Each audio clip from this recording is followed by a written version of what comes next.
Welcome to Pieces for My Puzzle.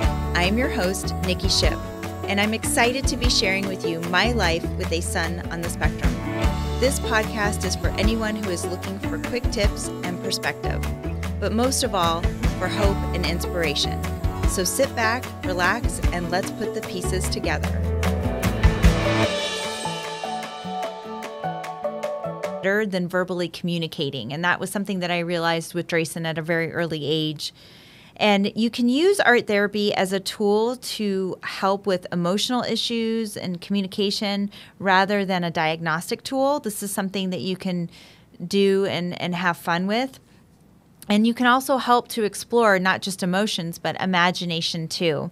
So there's a lot of benefits to art therapy, actually, and I'm not going to dig too heavily into the science, but I am going to explain to you some of the benefits of art therapy. One of them is that it can improve communication skills. It helps to stimulate and kind of that part of the brain and help them focus more on things. Even if they hyperfixate on one subject, getting them to refocus on something else that's sensory-based is entirely different. So it can help to improve communication skills.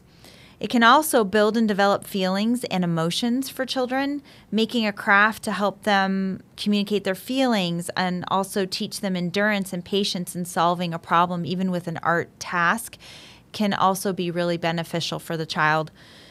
Training the nervous system is another one.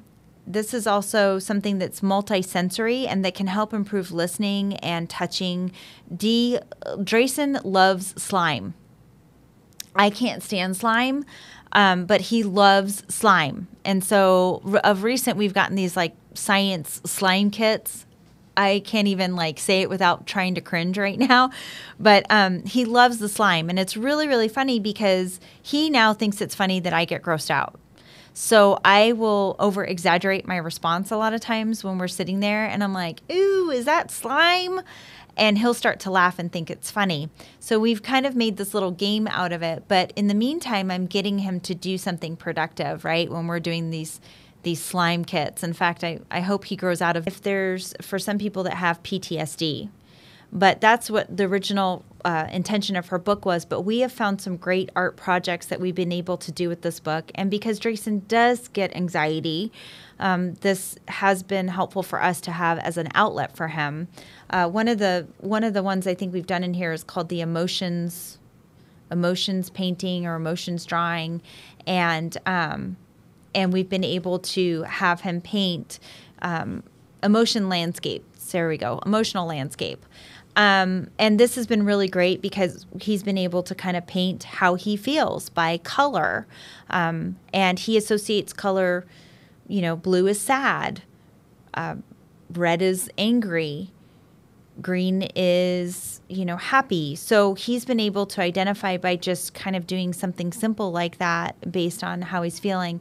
But what's great about this book is it gives you steps. So each one has a breakdown of steps, and it also gives you here suggestions, questions for discussion, which is great. So even if they can't necessarily answer you, or maybe they're nonverbal, you can still ask these questions. So at least it's giving them an idea of what you're trying to have them communicate in their artwork. So again, it's called Essential Art Therapy Exercises. Really great book. And like I said, I'll post that in the show notes. Another book that I just came across that I haven't started using with Drayson yet, but I will, I'm plan to actually this next week, is How to Draw Cool Stuff. And this is a really, really cool book, and it's by Catherine Holmes.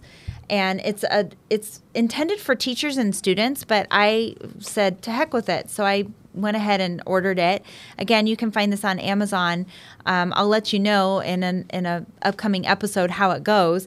But it actually gives you steps on how to draw a photo, or a picture.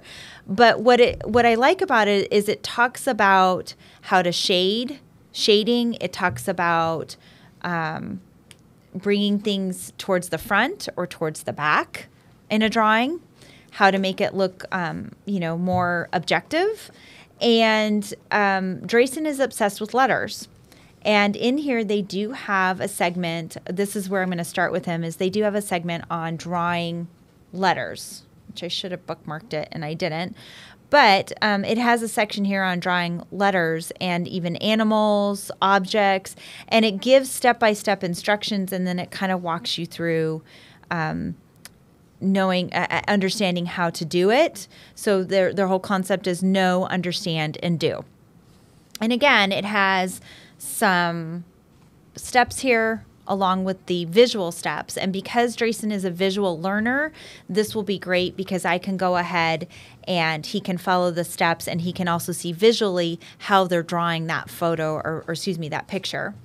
So I will let you know how it goes in a future episode on how to draw cool stuff. Maybe I'll take a crack at it as well. But again, you can find this one on Amazon, and I will post that in the show notes as well.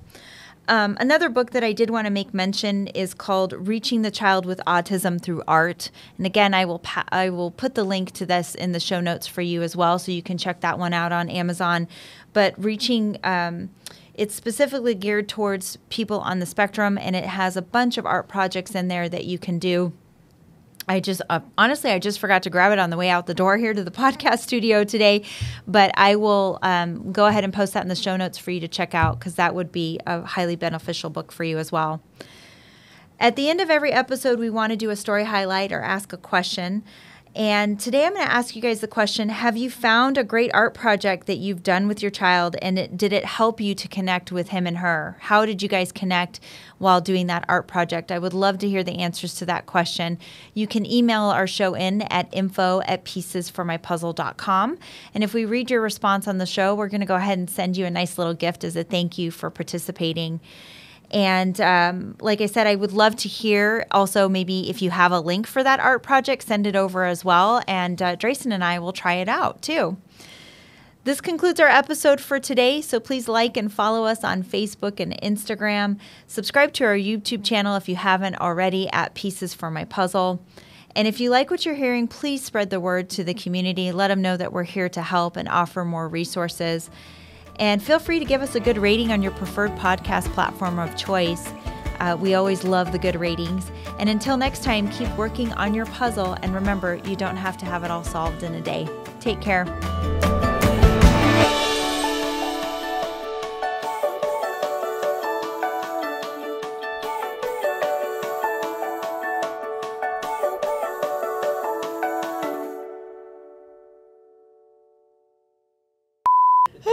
I hope I don't have to sneeze. Need tissue?